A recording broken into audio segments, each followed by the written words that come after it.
қадірменді қонақтар, оқушылар мен ұстаздар.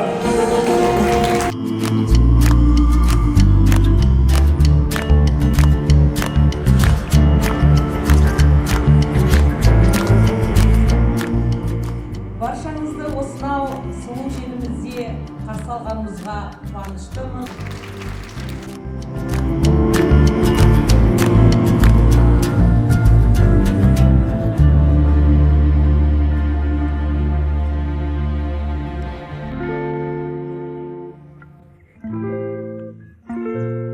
Шешендік сайысқа өзіміздің бағымызды, бабымызды сайлау мақсатында келіп қалған жайымыз бар.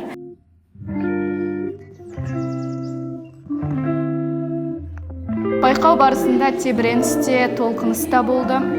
Енді еңбегіміз еленіп, жүлделі орын алсақ деген сенім мен үмітіміз бар.